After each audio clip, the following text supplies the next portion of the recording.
Okay, hi everyone. Welcome to Pandemic Punditry's panel on looking ahead, actionable insights from commercial real estate and hospitality markets.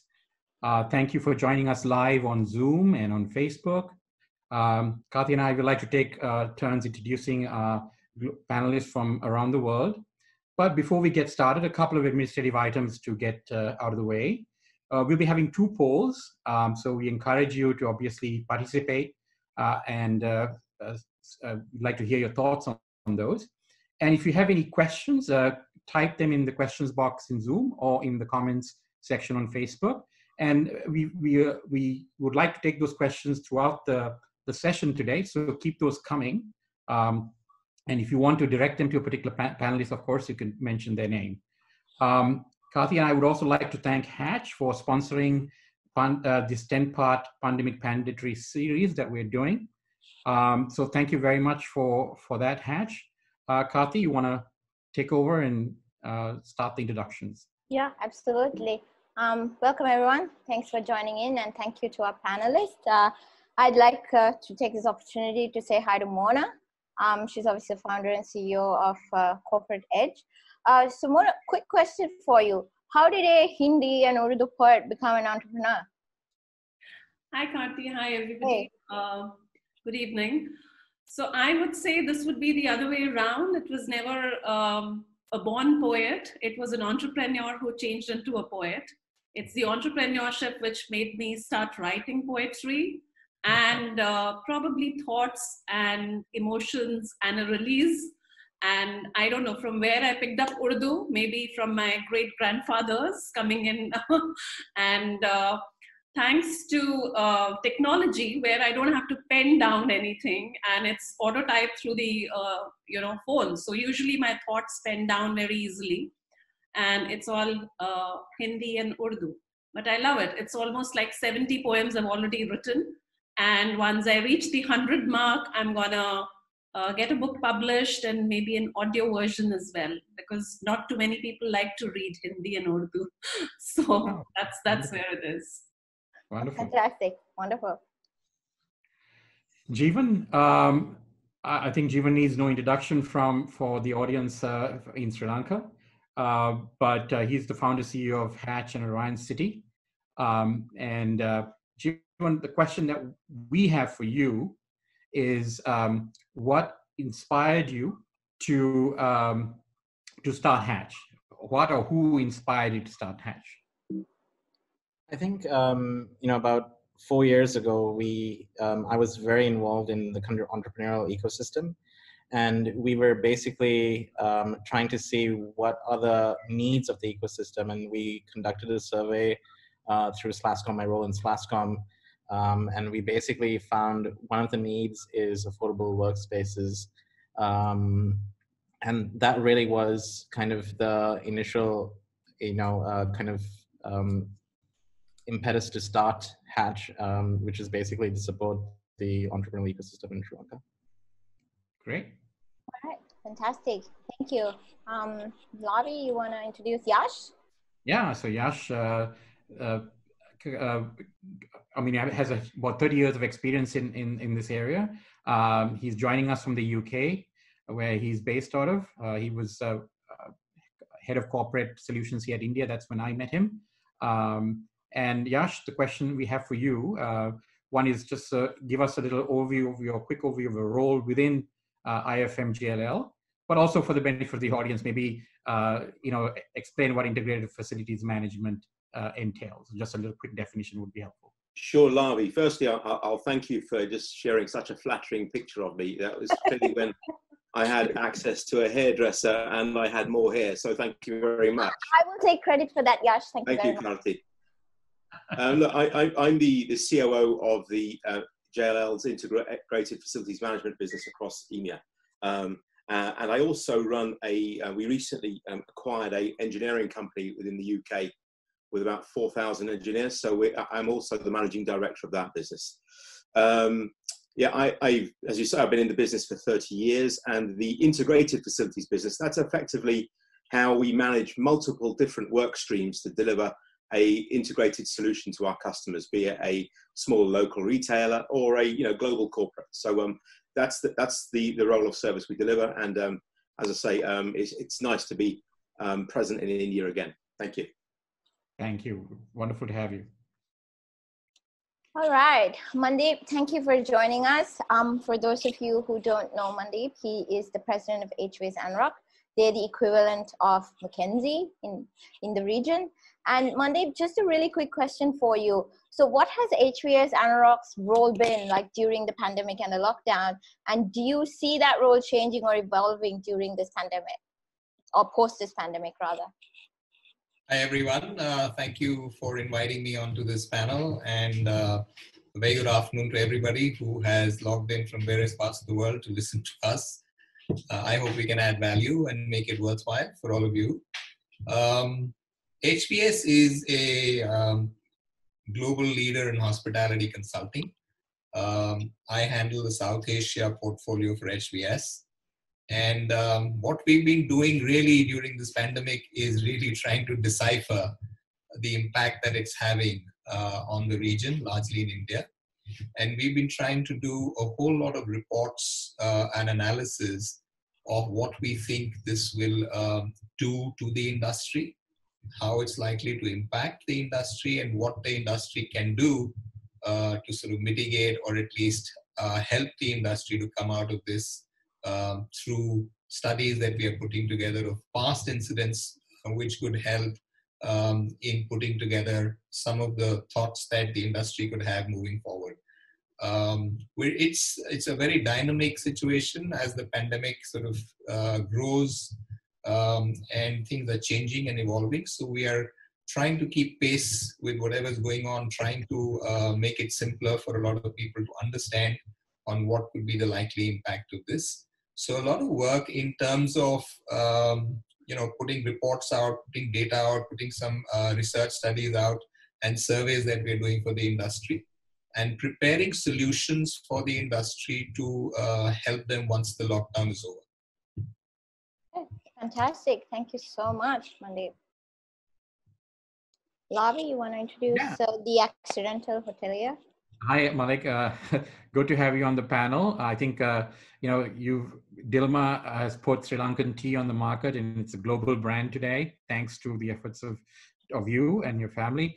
I, very curious to find out, I think most people do not know or may not know that you built a small chain of ultra luxurious boutique hotels that are comparable to some of the finest in the world. So my question to you today is what was the inspiration, motivation, and the rationale maybe for starting such an ambitious undertaking? Thank you. Hi, everyone. I'm delighted to be here. I think, my brother and I have tea in our blood, obviously. And the tea country in Sri Lanka is, in my view, the most beautiful, authentic part of the country. And then, we've been living up there, and you see these landscapes, which a lot of people, certainly tourists, weren't aware. They put Sri Lanka into a box, beaches and the cultural triangle, but the tea country was pretty unknown.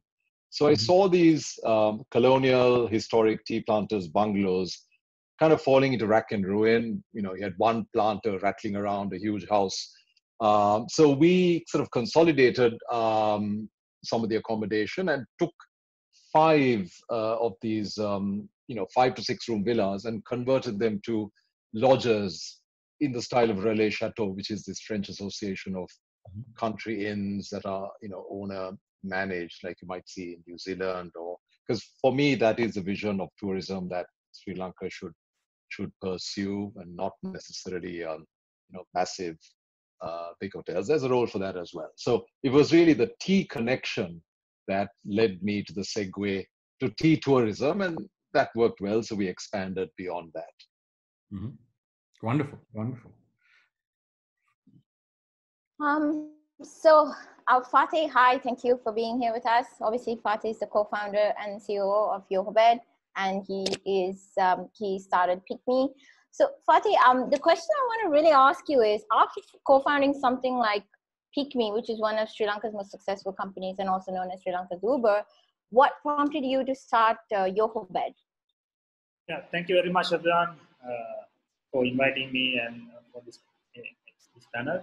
So let's say I always wanted to build a company that will expand beyond Sri Lanka, and Picme is my, let's say, the fourth company which I was built. Let's say by the time we came to some point, or by the time we were leading in the country, the world or the other parts of the world, there are bigger players already, and which gave very thin opportunity for us to get into other countries. So then I was looking at another industry or another upcoming product which I can get into and take or build a company which can expand to other countries. So that's why I selected a very similar kind of OYO kind of a model. We replicated or localized, hyper localized in Sri Lanka, which we had the route to go to the countries in the world. Okay, great. So I think Shanta, so very interesting life story. I mean, you started at the front desk of the Hotel Ceylon Intercontinental, and then went right all the way up to the front office where you head of resorts in Thailand and Indonesia. And I mean, I think you had a nearly $1 billion Aussie dollar budget, and 8,000 employees and 100+ hotels to manage. Why did you, my question is, why did you take early retirement to start Plus One? What prompted you to do that? What motivated you to do that? Thanks for the introduction, Yas, and thanks for inviting me to be on the panel. Good evening from Sydney, Australia. I think you're flattering me more than I deserve. I've had an illustrious career, but I loved every moment of it. And my lifelong passion has been about inspiring people and transforming organizations. And I always look forward to being able to impact communities and people more. But more importantly, to pay forward through what I have benefited throughout my career. Like you quite rightly said, I started as a trainee in front office at the Intercontinental in Colombo and went on to manage $1 billion business within Intercontinental Group. And I want to enable others to do the same. And I thought the best way to do that was to branch out and go beyond the confines of one company. And when the opportunity came up to take early retirement once we moved to Australia, because we've been pilgrims for 25 years, going from place to place, I jumped at the idea and really look forward to being able to pay forward to communities and people and inspiring them and helping them grow in their careers and becoming leaders like I've learned from others. Wonderful, wonderful. That's a great story. So I think the next, what we would like to do, Karthika and I, would be to sort of give a little bit of context in terms of sort of where we are and the subject that we're about to open up and have a panel discussion on. And I think it's really hard not to ignore the fact that the reason we're doing this virtually and the reason we're talking about this subject is simply because we are right in the midst of an economic recession, global economic recession. Some want to call it a depression, but whatever the nomenclature that economists want to put on it, it's clear that we're in the middle of one. So the question that's on the mind of all pundits and people that you listen to on the news is, what kind of a recovery? Obviously, you want to focus on the recovery. What kind of recovery are we expecting, right? So this whole concept of, you may have heard, is it a V-shaped recovery, a U-shaped one, a W1, or an L-shaped one? And each of these recoveries obviously has different impacts on the respective businesses that all of us sort of manage, own, or work for. So I think it's useful to sort of, and I think the advice that most people are giving is, given that we're right in the midst of anything, I mean, nothing is sort of known beyond speculation, that you should prepare for one or more of these scenarios at minimum, and depending on the industry that you're in. So later down the panel, we can ask, or you can ask the panelists, what kind of recovery scenario are they looking at in terms of, say, the hospitality or the commercial. The next sort of thing we would like to speak about is the commercial real estate market. Now, this is a broad market, right? So we picked co-working because we have panelists who can address that directly from their experiences, but also because there's been a trend in the last, say, 5-10 years, where you've seen the growth of these flexible offices, right, or co-working. And the need for that, the demand for that is being grown largely from the fact that in the last 10 to 15 years, 60 to 80% of the jobs within any economy has been from small businesses. So there's been a driver for that. I mean, there are things like the new accounting standards that came out last year that says if you have a lease period of less than 12 months, it can go off your balance sheet as a liability. So this OPEX versus CAPEX thing. There are a lot of other areas or reasons why, and these are some of the drivers. I'm not going to read through the slide, that have propelled that market. So let's talk about, ask our panelists those questions and talk about that, because given that all of us are stuck at home, this whole concept of work from home has become sort of an entrenched thing. So the question is, what impacts does that have on commercial real estate in general and co-working in particular? Yeah, I'm particularly interested in the, in the statistic that says 60 to 80% of jobs within the economy were, accounted for by small and medium-sized businesses. But we can come back to that. Good point. So thanks to HVS Anurag on this. I think this graph is really, the pictorial is very compelling for at least for us, Kathy and I. So they've sort of tracked the impact of this pandemic across the various hospitality markets. And what sort of stood out, obviously, and I'm sure you can see this as well, that while India is obviously going to be impacted pretty dramatically, just like the rest of the world, that it is sort of the bright spark in this whole map. I mean, it's growth may be projected to be 3.6 as opposed to say China, which is at 0.2, or in other countries which are already in the minus category, right? So I think we can obviously ask Mandeep to sort of talk more on this, but just wanted to give some data points to the conversation so that our audience, and as well, of course, our panelists being experts, are aware of sort of the ground that we are laying here. Yeah. And I do believe there's a poll that's gone on live now, so everyone can just chime in your opinion. Yeah, so we put a poll out there, and so please respond to the poll. So, okay, so let's sort of dive into the panel. I'd love to get everybody's thoughts on this. This was a headline that came on the 30th of April, and it's pretty compelling. So Mona, I mean, first reactions. What do you think of this headline? This push by Tata Consulting Services to say by 2025 to have 75% of their people working from home.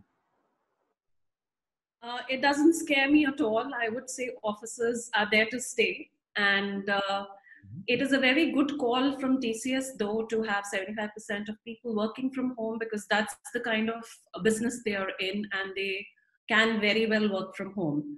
These COVID pandemic times, I think, have really got us into thinking how working from home could be made useful. But definitely there's going to be a trend which will emerge out of this, where we'll have to remodel our working style. And definitely one will look at three things happening out of this. One of them will be a very happy group which will be working from home, because they don't really have to be there out into the business scenario, so to say. And the second will be where they would need flexibility. They can work from home, but they need to have flexibility to come out. And for a few days, they need to work out from the office as well, because those days they cannot sit at home and work. It will not work for them. So we are redesigning and remodeling our own serviced office spaces with coming up with new products, so to say. So something like a work from home plus is emerging out of this trend, I would say. And the third category, that's a very interesting way to put that. Yeah, good. Yes, and the third category of people would be who cannot sit at home and work for sure, because that's what business demands. So, but we did think through, because of these times, how is it and what's going to happen?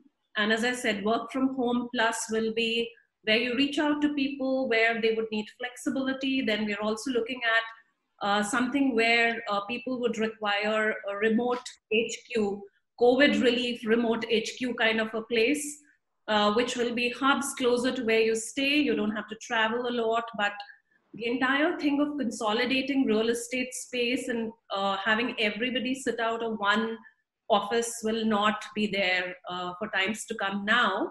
And people will have to de-densify, and people will have to move into various locations, so to say. And this is what we foresee. But offices going off or real estate getting impacted negatively, I don't see that happening at all. Yes, it will take a couple of months to, for everybody to get used to, because it was a time where everybody had to get used to working from home as well, and it was becoming very challenging for a lot of people. But I'm sure once we go back, one will basically look at a lot of, I would say, health and safety measures, a lot of technology coming in, and these are the things which the world will move on to, a lot of automation, a lot of artificial intelligence, which will come in. So this is what. I want to address, just take an audience question on Mona's point. So we have a question from, I believe, Lobby Salon. Didn't IBM, Yahoo, and others try this out and reverted? And what can you learn from that, this sort of flexi working thing? Sorry, come again? Didn't they try? Didn't IBM, companies like IBM, Yahoo, and stuff try this out before COVID, where they were giving employees the ability to work from home partially and work from an office, and then they kind of reverted back? So what lessons do you think we can learn from that? I would say they would have, they did go back and they had to bring back their employees back to work. Purely because there are challenges with internet bandwidth, there are challenges with security, which one needs to really think about. And then there are obviously challenges on performance management for people who are sitting at home and working. But I think change is really required. And the way I foresee is that definitely we'll have a huge set of people who would relatively be okay sitting at home and working, which means that there is an opportunity for providing a work from home office as well. And I look at that as a positive thing, that people like us who are into a serviced office scenario, or who provide the back end, a ready to move and managed office space, could even provide you with all the required infrastructure for you to work from home as well. So it will be a mix and match of everything. I don't foresee any challenge. Yes, we will have to work on technology for sure. We will have to secure data and all those other things. But yeah. Is Mona's thinking consistent with yours as well, Jeevan? I mean, because you're also in both spaces. Actually, you have commercial real estate, 1 million square feet at Orion City, and you have 60,000 at Hatch with 900 potential seats there. What are your thoughts on this? And while the slide is up, why don't we put the next one up as well on what Barclays is saying, so we can add to the sort of the conversation. So this is Barclays saying, hey, look, I don't think putting 7,000 people in a building, there's going to be impacts to the financial district area in Canary Wharf because of this, but in the UK. But Jeevan, what are your thoughts on these companies' statements around, hey, we can't be all cooped up in an office anymore, or in one single location? Yeah, I think to build up on Mona said, there's going to be all kinds of businesses, and there's hence there's going to be all kinds of solutions, right? Some may be able to 100% adopt a work from home solution, but there will be others where there will be people that have to come into work and prefer to come into work, right? But just looking at from the traditional office side and what I see, companies like Tata and the point of performance and security are two very important points, right? So today, even though they are working from home using Citrix and remote login and disabling the USB ports and stuff like that, it's not maybe strictly following ISO, the security procedures, because your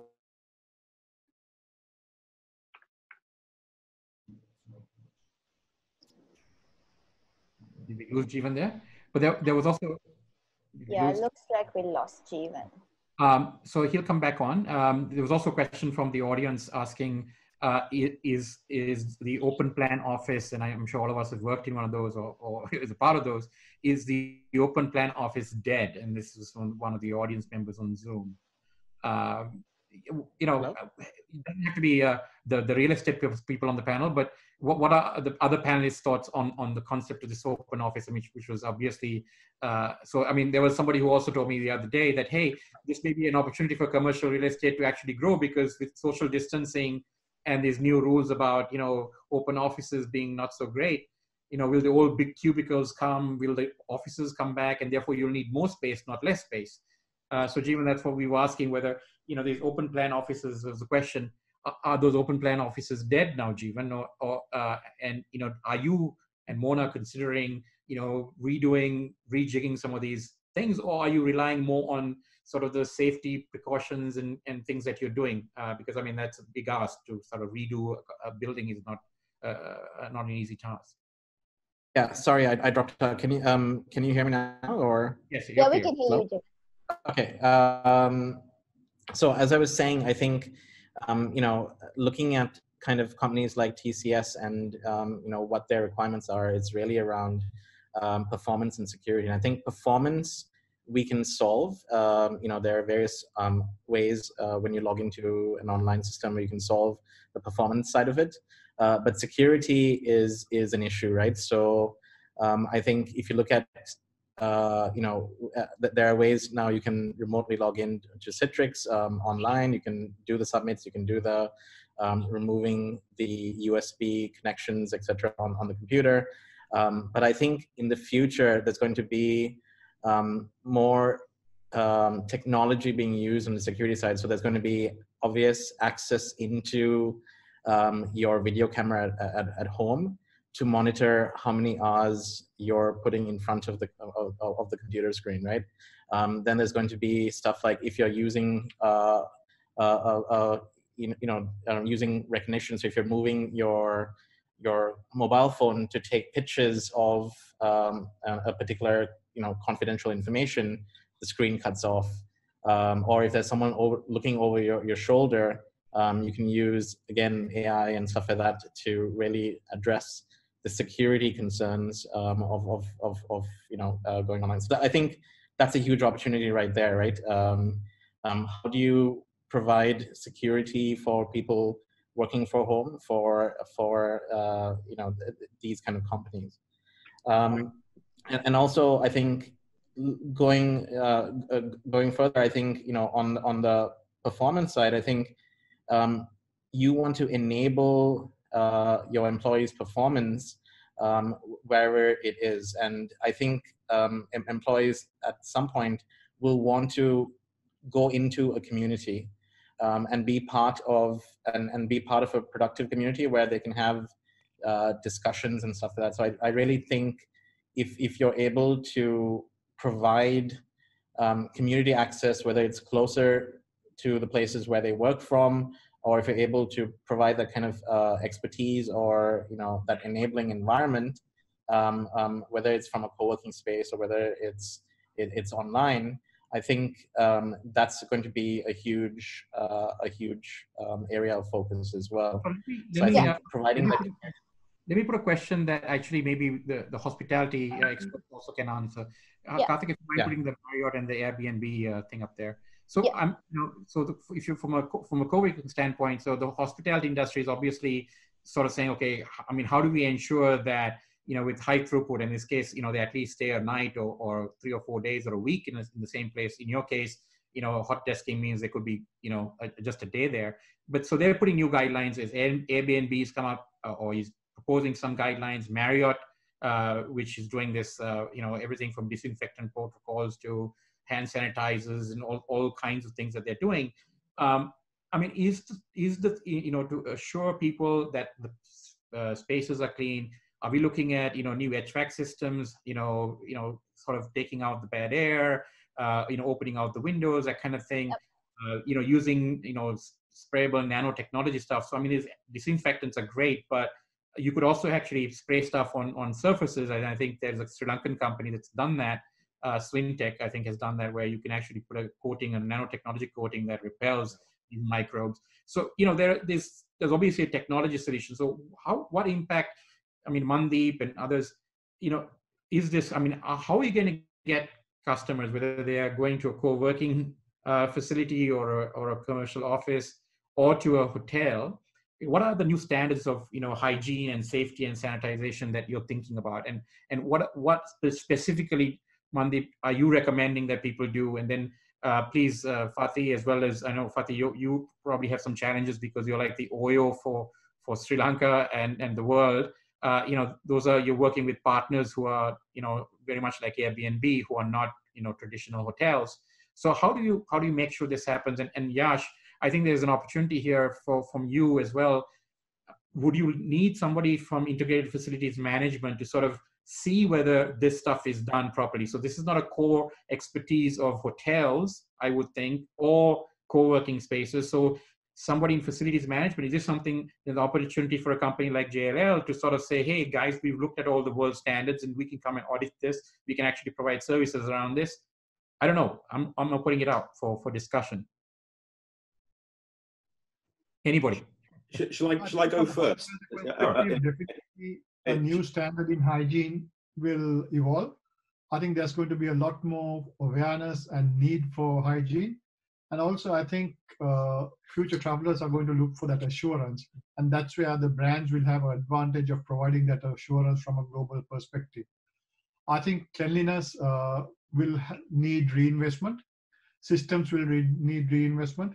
And we'll also need the technology to do that both in hotels and in shared spaces. I think that's going to be the new norm. And that's probably going to be a key factor in customers choosing their travel and their choice of stay for the future. Just to go back to the previous point, I think the working from home will also probably encourage more open plan and more hot desking, because that's a combination of the two that might become the norm. But having said that, we also need to be mindful of the social needs of human beings that need and emotional needs that need to be supported during the working from home phase, because they have an innate need to be part of a community as well. Yeah. Yash?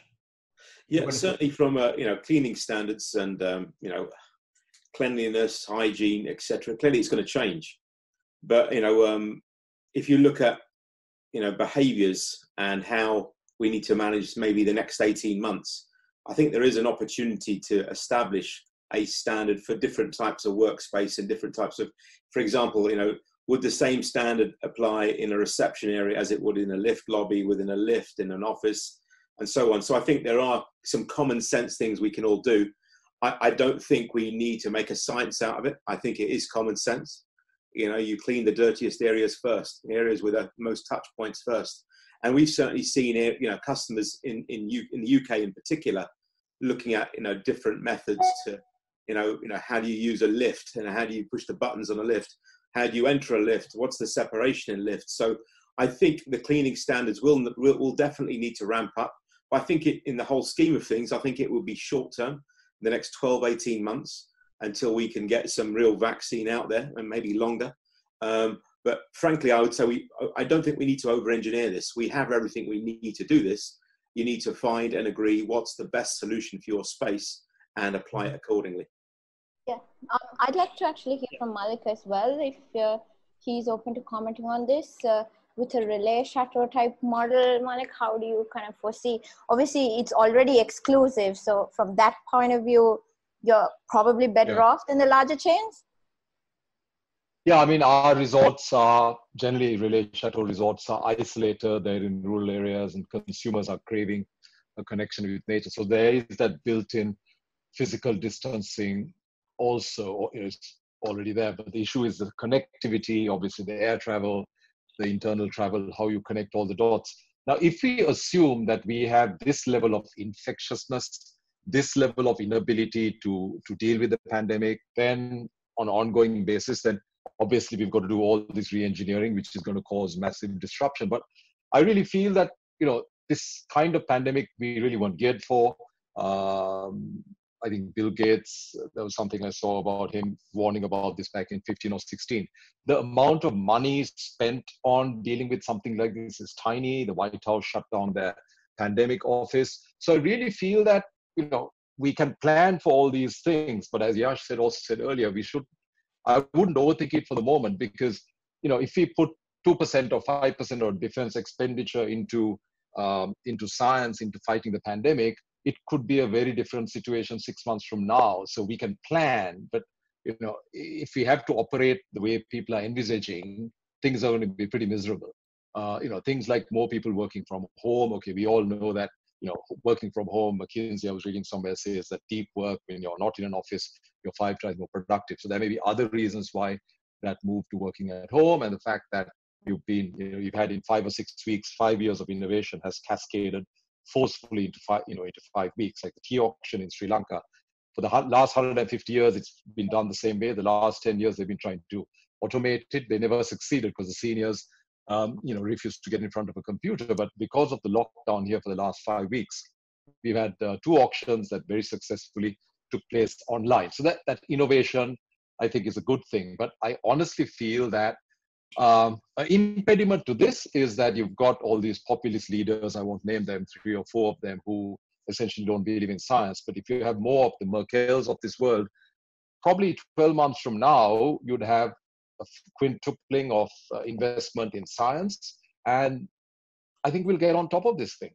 Because if you've got to assume that we've got to be so paranoid about catching COVID, life really isn't worth living. So we can do all this planning, but I really feel that we've all got to focus on the science, because we know that not enough money has been spent. And already in 2 months, there's been a lot of development. So whether the vaccine is in September this year or September next year, I think human beings are going to forget how bad things were. I hope we don't go back to where we were before. But I tend to be optimistic. We can plan, but I really think that it's got to be a midway house once we get on top of some of the particularly negative aspects of the virus in terms of vaccine, antibody testing, herd immunity, and so on. So Malik, you're banking on predominantly science and technology, right? So I'm not banking. Yeah, I'm sorry, I'm not banking on it. We've come out with a 70-point COVID clean manual, and I think it's probably the first hotel group in Sri Lanka, although we're probably one of the smallest. So this is something we're already training our ambassadors on. It's a very thorough protocol. And so where, you plan for the worst, but, you hope for the best. So I really think we'll end up in a midway scenario, and we've got to do what we can to manage for the next 12 months. So if you look at air travel, for example, I'm on the board of Sri Lankan Airlines, and we're really grappling with some of the issues because, airlines are grounded, and you hear Emirates, Tim Clark said yesterday that 85% of airlines will go bankrupt in the next 12 months. How do airlines deal with physical distancing, economy class, one middle seat in, your load factors will drop by about 20%. But, if that has to happen, air travel as we know it will grind to a halt. So I'm kind of looking at the middle view. You prepare, but I think governments of the world and the private sector should lobby a far more significant investment in science and technology, and also lobbying to prevent a recurrence of the kind of way that this whole thing started through a very, maybe a traditional practice. But it's very important that we do not allow further crossing from animal kingdom to the humans. I think that's a much better investment than all of us spending billions and zillions on reorganizing everything. I agree. Because that's that's more influence and focus. I agree. That's a fair point, Malik. That's a fair point. So just going back to Mandeep, I remember in your sort of intro, you said you're preparing solutions for the industry based on the data that you've gathered. And that kind of brings us nicely into an audience question where I think Shayan has asked the question, what should be the main central focus for future hospitality startups, as well as what role technology will play for the industry in the days ahead? And Mandeep, perhaps you can comment on that, and then we can get some comments from Fatih as well. Sure. I've been listening, very intently to all the panelists, and I think everyone's making a lot of sense in what they're saying. But in my opinion, there are 2 kinds of things, 2 kinds of changes. One are clearly the short-term changes, which we're going to have to adapt till the time the vaccine comes out, which is in terms of the hygiene standards in hotels is going to be very different. Not that hotels were not hygienic earlier, they were very, very hygienic, but you just have to step up the game with what we are, just the hand that we've been dealt with. And the second part will be consumer behavior, which is going to change in the long term. and there's going to be a fair amount of long-term change. While I do believe that once the vaccine is out, human memory is fairly frail and it'll be business as usual. But I'm not a believer that everything will go back to the normal that we had earlier. I think some bit is definitely going to change for the simple reason that we now are clearly believers of the fact that this could happen again. It's not going to be another 100 years before the next similar sort of situation comes. It could be a lot sooner. And therefore, as an industry, we must take cognizance of this and plan our hotels accordingly. And I think some of the consumer behavior is going to change. For example, even in the short run and in the long run, I think housekeeping is going to change dramatically.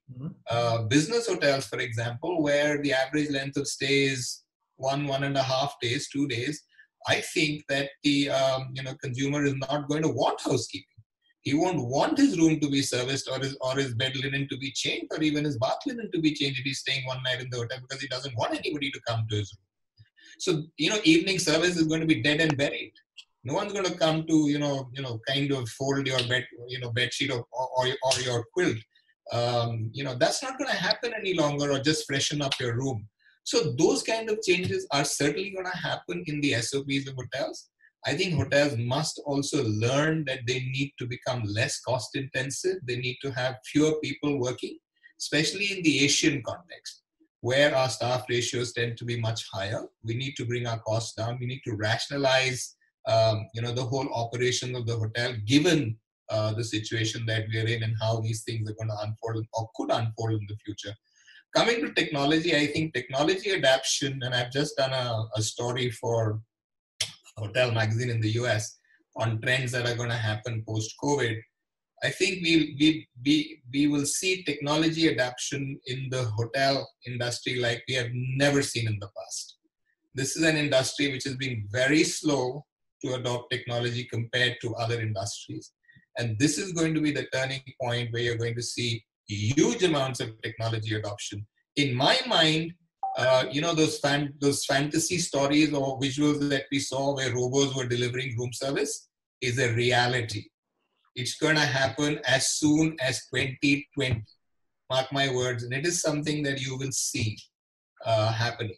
Because, some of this is going to stay. And this is, like I said, this is the turning point for the industry to adopt technology, to reduce the workforce. Because one of the biggest blows that we are faced with today when we are disrupted in this manner is how do we manage such a large workforce? And therefore, technology is going to, and of course, we want, contactless stuff. We're going to try and build stuff which is contactless. We're going to try and do our SOPs which bring as little contact as possible. And these are things which are going to happen. I can, rattle out a whole number of things, but we are limited in time.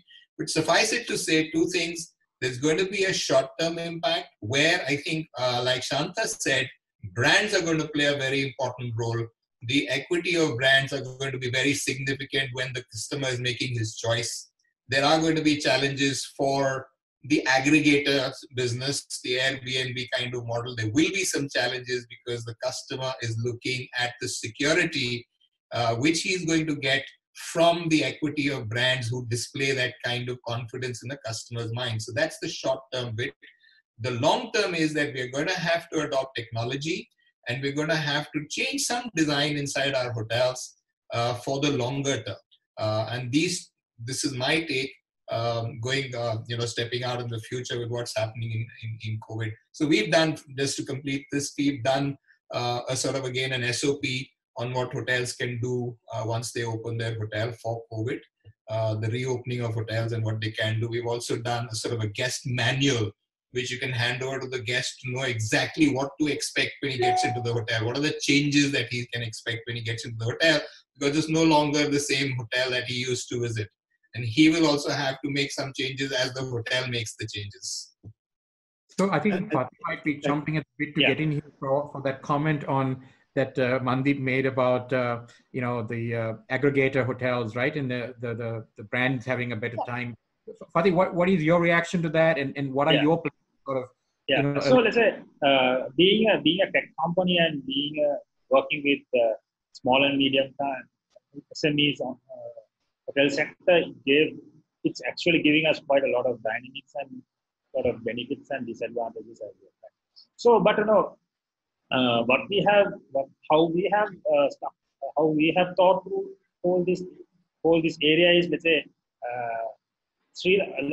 the East attack actually gave us a little bit of a sense of how the market might convert or how SME will look upon this. So then after that, we actually kept our team and the tech very dynamic to market effects. So we have been identifying, or we have been closely understanding what kind of changes might happen. So we also identified there can be opportunity for people to come and work in the hotel in the morning to evening instead of working from home sometimes. Let's say we feel that there can be a challenge. We need to provide, as a technology provider, we need to facilitate the sterilization for hotels or the small and medium hotels. So on that way, we will be able to control whether these small and medium properties or the accommodations were properly cleaned and hygiene. So we, as a tech company, we are so focused on bringing a technology solution that will change according to the dynamics after during of COVID. So also we know this. Let's say if the vaccine takes about 12 to 18 months, 24 months, which is quite a long period in an age like this, and people's behavior is going to change drastically, right? So we also let's say as a company, we also might need to pivot quite a bit even in tourism or the hospitality industry. We might need to look for different kind of businesses or different kind of use cases will appear. So let's say we are open for it, and we are looking at. I think we have already done so many pivots, and we are keeping our team also very dynamic to pivot according to the market changes, what will happen. So right now it's very hard to predict. No, this is going to happen, that is going to happen. Yes, so I think what you're saying is you're willing to pivot on a dime if required. I think we took a poll earlier, Karthika. You want to share the results of that poll, and you might want to say what the question was and what the results were. Yeah, so we took a poll earlier, which was basically to understand how soon after the lockdown would, our audience members take a vacation, right? So we had a 15% saying immediately, 20% saying within 3 months, 31% saying within 6 months, and 36% saying not for the foreseeable future. So Yash and Mandeep, is this kind of consistent with the data that you guys are also, finding, or is our audience a lot more adventurous than the average public? If you really see this data, over 60%, I think, of people are saying that they're not going for a vacation in a hurry. Right, that is true.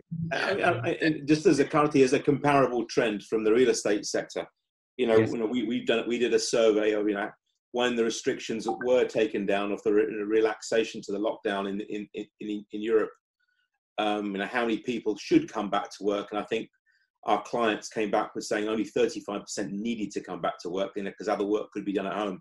But when they asked that poll of the 35%, how many people want to come to work, it was 2%. Yeah.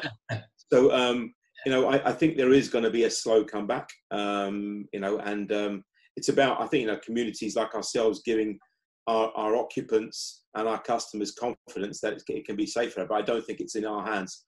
One of my colleagues, earlier said that, I think it was Malik saying that, we've got to rely very heavily on governments to really drive this and help us, because, we've got to, improve consumer confidence regardless of what they do. I saw one of the questions come up earlier, from one of the guests, asking, about lifts and how can you make sure that, you can keep lifts safe because, you know, the virus may be airborne. Frankly, in London, I'd be more worried about getting on a packed tube train, you know. So, you know, if you look at, you know, you're going to be, you know, there's no way you can solve for every single circumstance, but you've got to be practical and moreover be balanced in your approach to solve this. Mandeep, do you have any comments on that? Or? No, I think it's in line. I think people will take a while to get back. But my take is that, you know, the bounce back will be very, very, you know, it'll be very big because there will be a fair amount of, you know, quiet for a bit till the vaccine is out. And once the vaccine is out, there'll be a lot of pent-up demand that's going to come out. And there'll be a big, you know, sort of bounce back. But yes, I tend to agree that people are not going to jump onto an aircraft, you know, or to on a train in a hurry, unless you're really, really. And you know, there are other, for corporate travel for a minute, I think, you know, there are other issues. Companies have liability insurance issues for their executives who travel, and insurance companies are going to put all kinds of conditions and all kinds of stuff. If you're taking a holiday and if you're traveling, and in any case, more than 104, last count, 115 countries have sealed their borders. Yeah. You don't know when those borders are going to open. When they open, what will be insurance norms? What will be your medical insurance norms, etc. So I think for the short term, there's pain in the system. Domestic tourism will pick up. And I think that, you know, countries like Sri Lanka have a fabulous opportunity because the extent of the damage done by the virus in Sri Lanka is very, very limited. As compared to other countries. So a lot of people will be very happy to go to Sri Lanka because, you know, it would be considered to be a far safer destination.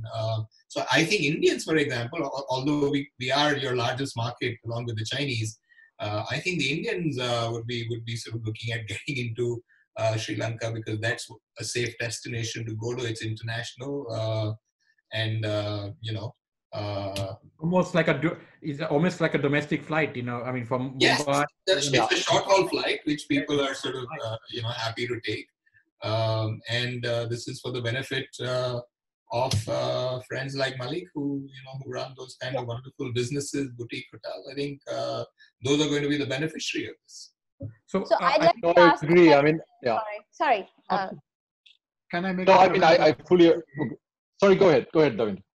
Yeah, so I've seen IATA survey. The IATA survey, they polled international travelers and they said they are willing to start, 50% said they are willing to start traveling 1 to 2 months after governments relax travel restrictions. So to Mandeep's point, some of those travel restrictions might remain till the end of the year, but travelers have 50% have said they are willing to start travel after 1 to 2 months. But at the same time, 40% said they are going to wait for more than 6 months before they start travel again.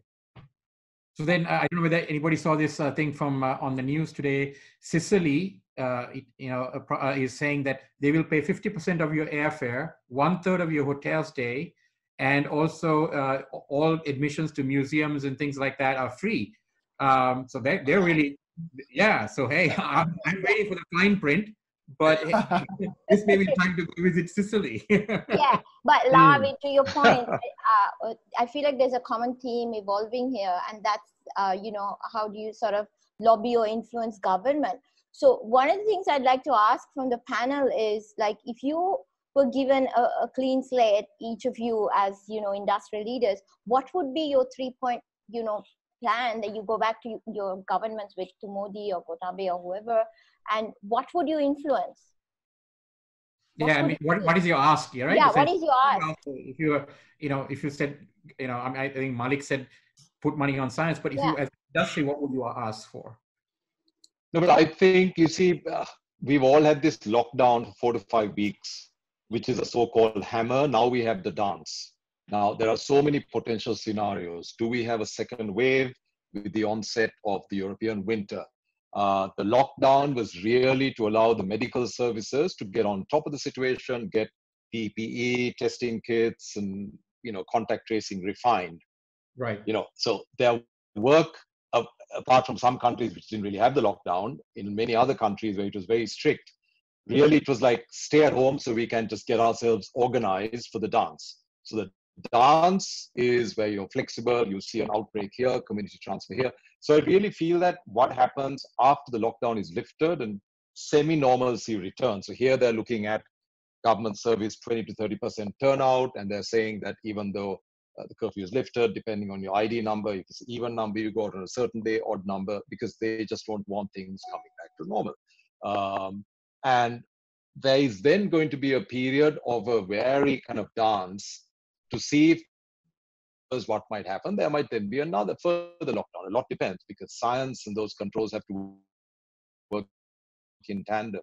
So I really feel, looking at the vision for travel, business travel, in my view, you do have temporary substitutes through channels like Zoom and so on. But for holidays, there's no alternative. I fully agree, I think, with Mandeep for saying that there is a huge pent-up demand. There's even a concept of revenge travel in China, where people say, we just want to bust up money, book a holiday. And we're starting to promote, saying, okay, this is the package, you can take it whenever you want. So even without dates, they just want to say, we booked a holiday. But I think initially it's going to be local. Road trips are going to come back. Train travel will come back. Then it'll be regional. So the Aussies, for example, as you know, Shanti, are talking about a bubble that includes maybe Fiji, New Zealand, but not really traveling to this part of the world or Europe or anywhere till December, January of next year. So I think the next 6 months is going to be a little bit of a dance in many countries to see how well the lockdown worked. And I think, in terms of coming back to the question about the ask, I think it's mass testing. There's got to be continuous mass testing. We haven't done enough in Sri Lanka. We belatedly ramped up testing about 10 days ago.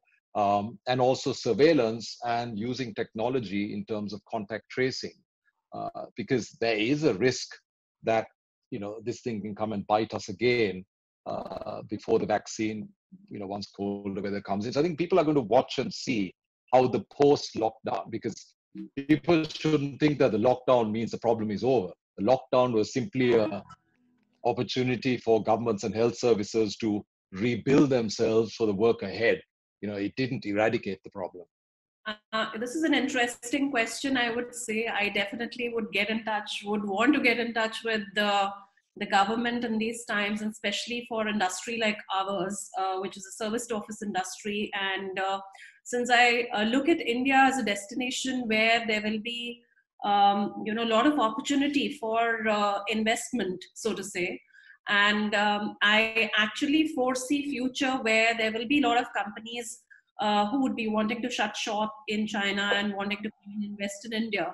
And that's where one would want to collaborate with Invest India and, with CIA and FICCI, working towards probably giving them these quality spaces which one has invested into.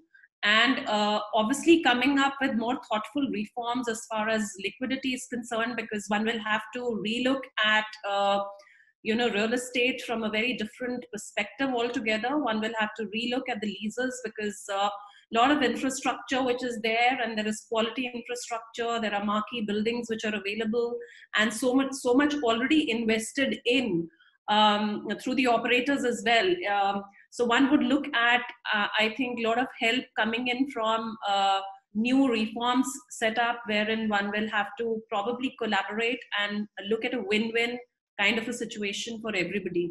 So that's what I foresee, and I would want as help. Just because we're at the 4 o'clock time, or close to it, just want to get a check. If there are any panelists who would like to leave because of other commitments, that's not a problem.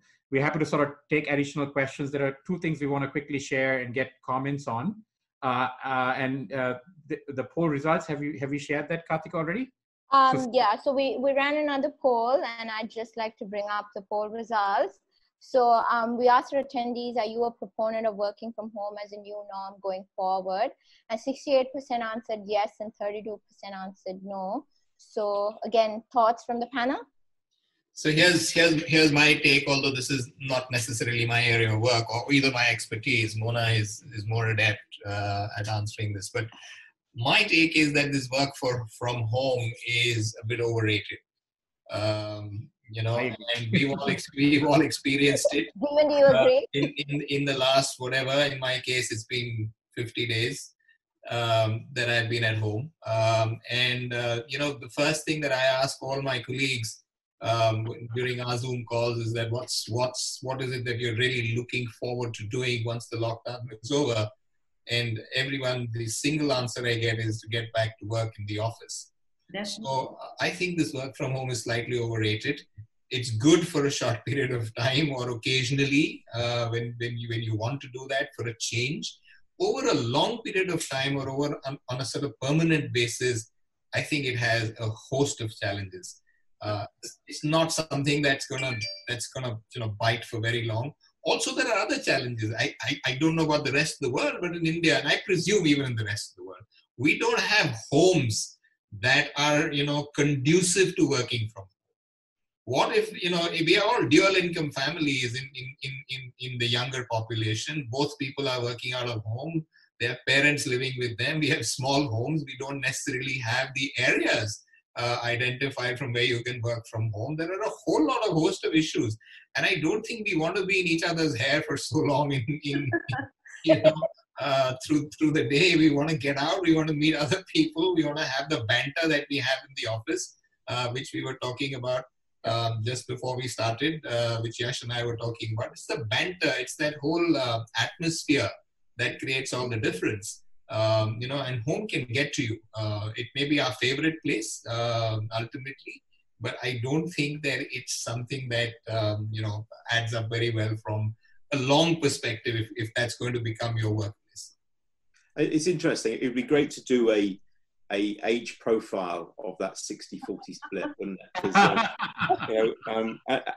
as I approach this, the end of my career, I was definitely in the 40% because I'll be honest and say that I used to relish the thought of sneaking 2 or 3 days working from home a month.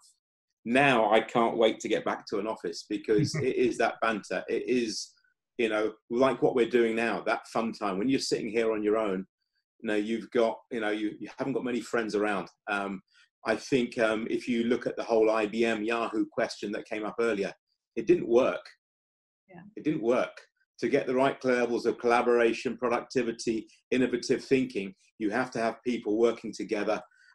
Clearly, maybe millennials have got a different skill set than I have, but clearly they do. But it's something that I think we need to encourage.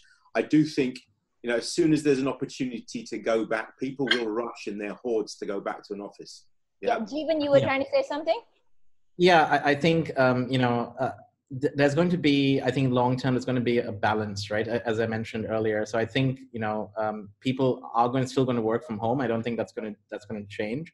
But there's going to be times when they want that human connection. They want to work with peers, etc., which I think is a huge opportunity for co-working spaces and stuff like that. Can you provide that flexible kind of pay as you work kind of environment, right? So you might work, you might stay at home 3 days of the week, but you will come in 2 days, and it's more about, can you provide that experience for that person when they come in? They're able to quickly get that human connection, as mentioned.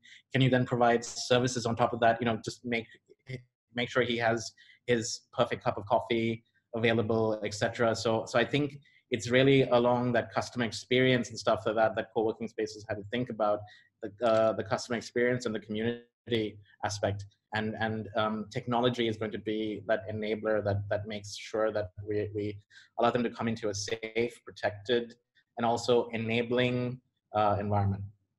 I tend to agree with Jeevan. So let's say even in our company, we are looking at the same kind of dynamics. We were considering the option of working a couple of days from home and a couple of days at office, and maybe on a co-working space that will allow us to run on OPEX, and that will reduce the cost. If you're really looking at it, since people have learned to work from home, so maybe 2-3 days at home and 2 days at office, so we will be able to shuffle around. So we are very serious looking at it. So Karthika and I put something together. Karthika, if you want to put up the commercial, the co-working future thing. Yeah. No, the future one. Yeah. No, the future one. Yeah. You had it before. Go ahead. No. the building in the middle. Oh, right. Sorry. So this is actually taking off on what Mona had also talked about, right? So I think one of the challenges, I think what people are saying from working from home is like in India, I know, for example, in the major metropolitan areas, the commutes are terrible, right? I'm sure this is true in LA, this is true in in New York, lots of places. If you take an hour or 2 hours to get to work and 2 hours to leave work, right? That's not a very productive day. I don't know how much you cut it. It is a terrible way. So if you are in that kind of a commute situation anywhere in the world, working from home right now seems like a really attractive thing. And I think there's an opportunity here. I think the opportunity is that, you know, co-working has sort of followed the commercial space and essentially gone to the CBD and put their buildings right next to all the commercial spaces. And when we might want to do is not do that, but actually start building offices close to where you live. So you can essentially sort of work from home, but it's a bike ride or a walk to the office, where like in this diagram where we have it sort of a smart office in the middle, which could be managed by JLL, it could be managed by a co-working company, right? You set up all the things, you have the community there. You know, if you want, you can still work from home for a couple of days, as people have suggested on this panel, or then go in and husband and wife can, you know, this is a space that you can work for 300 companies in if you so desire, because everybody's working from different places, but everybody's working sort of from this office as opposed to, you know, commuting miles into this. And of course, if we build the rest of the sort of the sustainability around it, you know, urban farms, community hospital, you know, all this new energy stuff. And actually in Delhi, there are places that are already doing this. So maybe the future is that it's co-working or it's flexible office spaces, but those office spaces are not a 2-hour ride away or a tube ride away, which obviously, as Yash said, who wants to get into on a crowded subway if things, you know, can go hairy at any time, right? So maybe the answer is that we spread, and there's a real estate commercial boom here that maybe we're not focusing on. And the other thing that we sort of did, and, you know, just being who we are, is we put a quick video together based on sort of the new themes of tourism. So I'll let you guys listen to it, and then and this is for Sri Lanka, obviously.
So the main point here, I know you noticed that even the stilt fishermen were socially distanced, so were the tea pluckers.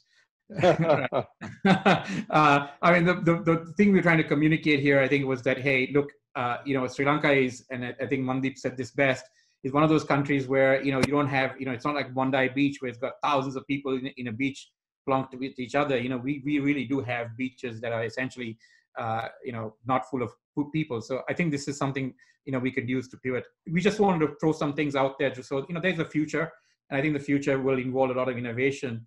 Do we have any more questions out there, Kartika, that we want to have the panel opine on?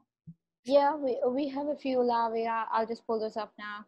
I just want to say, Lavi, something you didn't consider in your vision for the real estate is also, you know, driverless cars and stuff like that as well, which has a huge effect on real estate as well.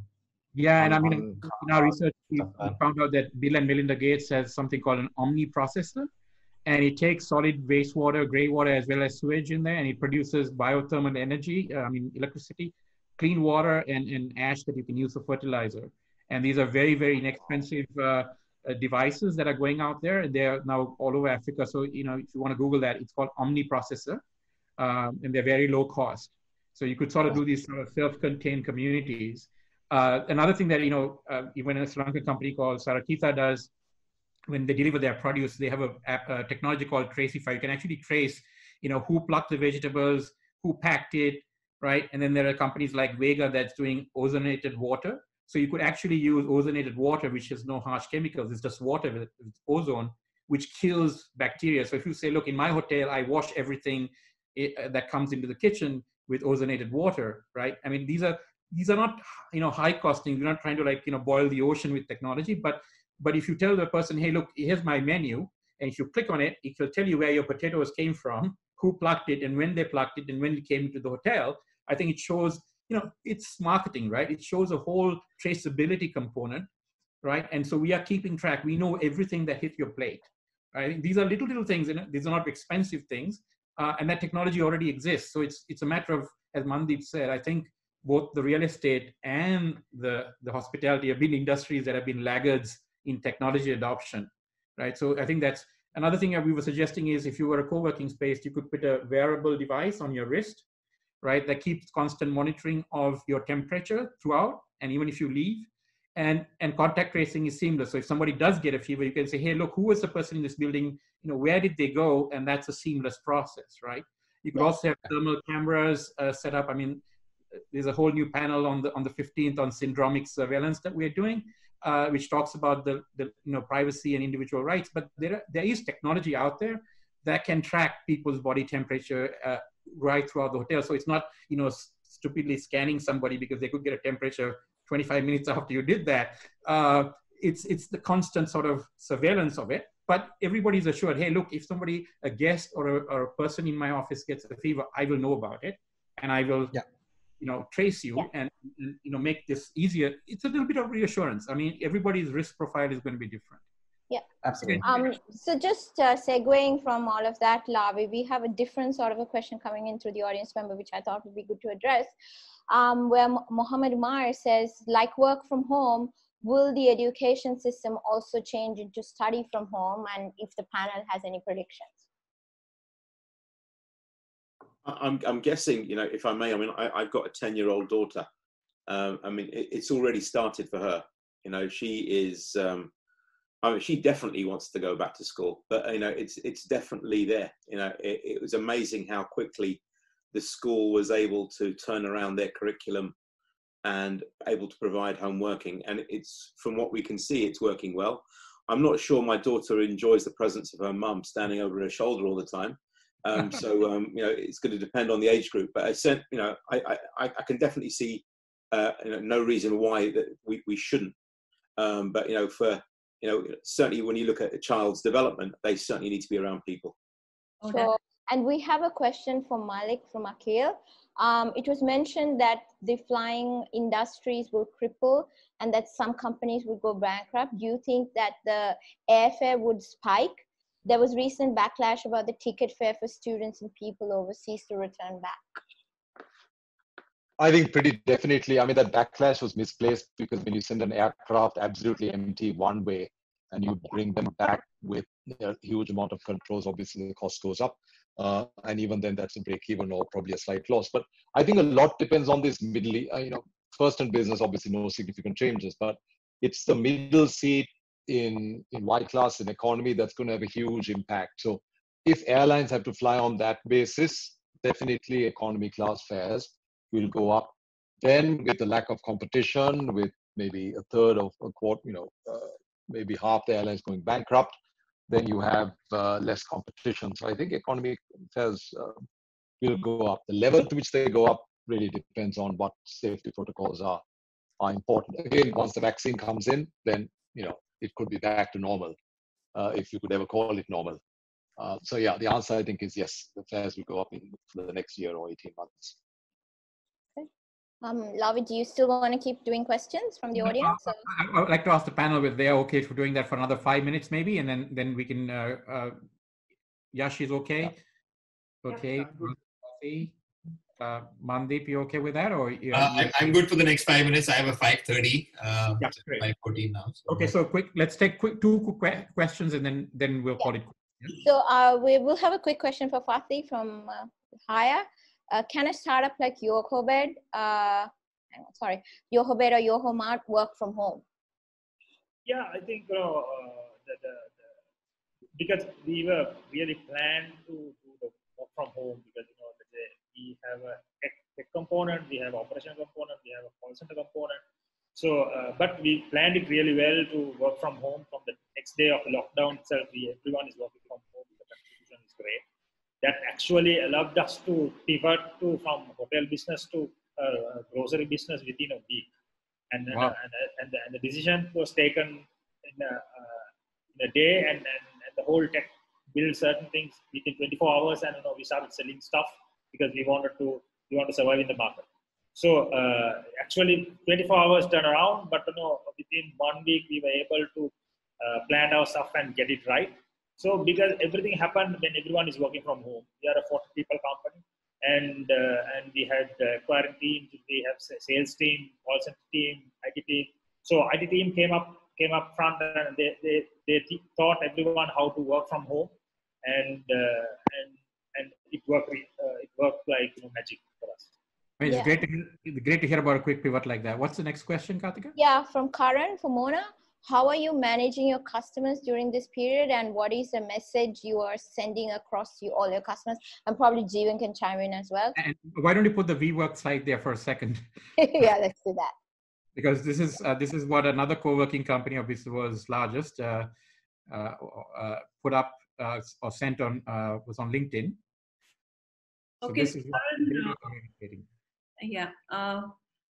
Karan, what we're doing is obviously we are in touch with our customers regularly, and I think we're keeping all our communication channels open. And at the moment, what is really important is that how is it that we're gonna look towards reopening post the lockdown, and that's where the entire strategy is, where we're working towards probably investing more into how do we need to provide the clients more sanitized environment and health and safety norms and guidelines as per the WHO and health and safety handbook, which has been made primarily. And obviously we've also, in fact, we went across and interviewed a lot of our clients, and we took a small video from all of them, and they're wanting to come back to the workplace because by the end of it, we're all social animals. We want to come back. We want to collaborate. We need to chat. We need to have a coffee breaks.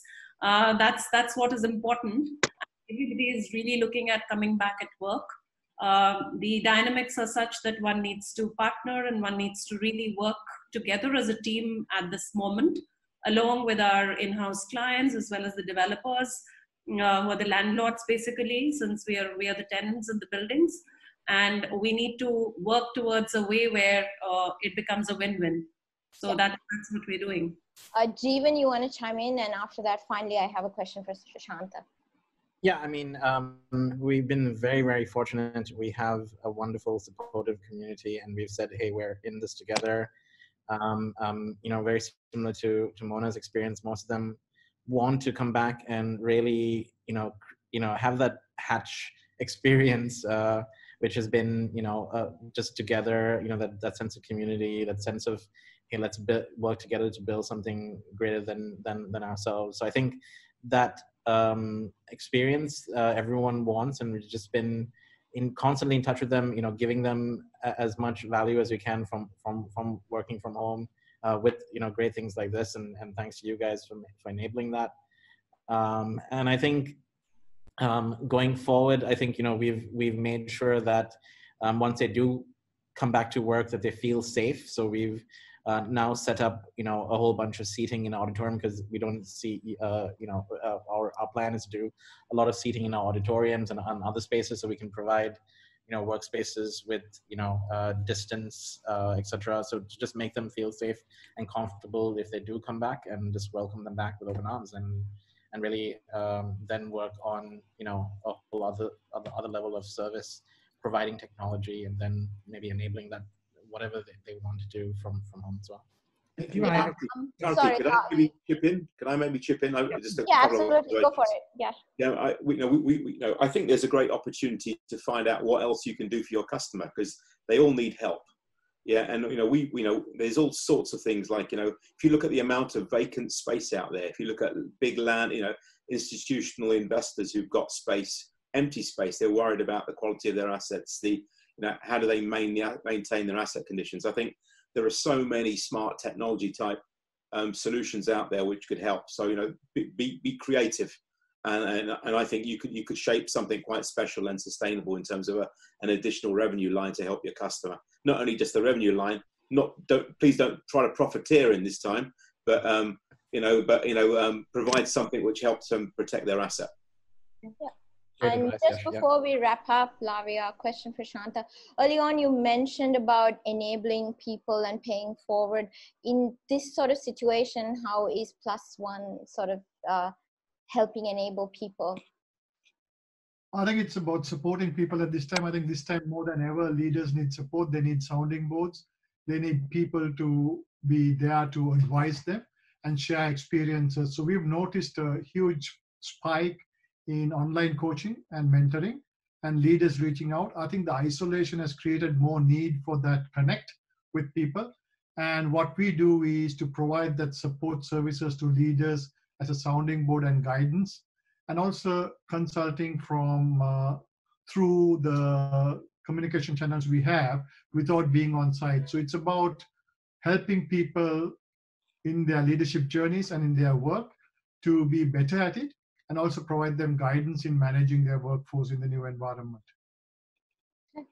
Lavi, you want to wrap up? Or? I have two quick questions for Fatih. Oh, great. Yes, go for it. Fatih, just two quick questions. One is, how old is your company? And B, what's the inspiration behind this name, Yoho? And I'll tell you why I'm asking once you answer. Yeah, okay. This company is for last, we were running for 3 years. And Yoho is Your Holiday by Yoho. Okay, great.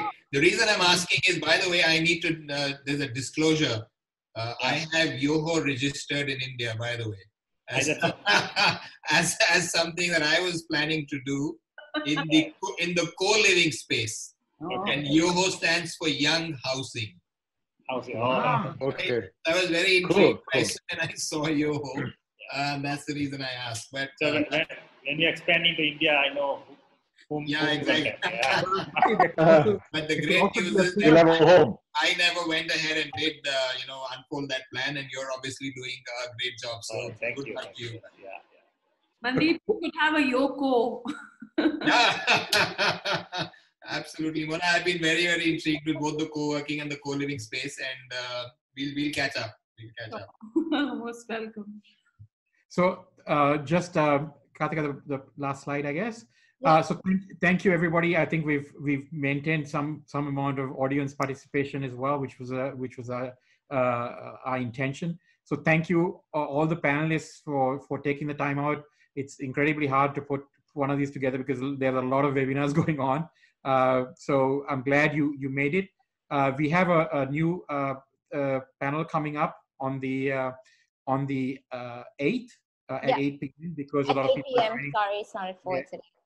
Because there are a lot of people joining us from the west coast of the US. So it's about putting Pandora back in the box, how we can use emerging technology. So this is about how AI, big data, robotics, biotechnology, something that's close to probably Malik's heart as well. How do we get technologists to really work on this problem so that, look, this is an ongoing pandemic, but all the scientists say that we're going to have a couple more. So this might not be the only lockdown. There may be other lockdowns associated with this pandemic, and there could be future lockdowns. So we got to figure out as a sort of a species what we're going to do about that, and how we're going to use science. And Angela Merkel and these people who use science, the leaders are showing a big difference in how they've done this as opposed to populist presidents and leaders. So I think it's very important that we talk there. And then following this on the 15th will be something on syndromic surveillance, because there's a lot of technology, and so it seems like, okay, all the technologists are very enthused about putting technology out there, but there are, of course, privacy concerns associated with any technology. So we're going to have a panel of lawyers from across the world talk about the legal implications of this. So it should be, two very interesting upcoming panels. And so stay posted, join up Facebook page for updates. But thank you again to Hatch and all the participants today in the audience side, as well as our panelists. Thank you very much.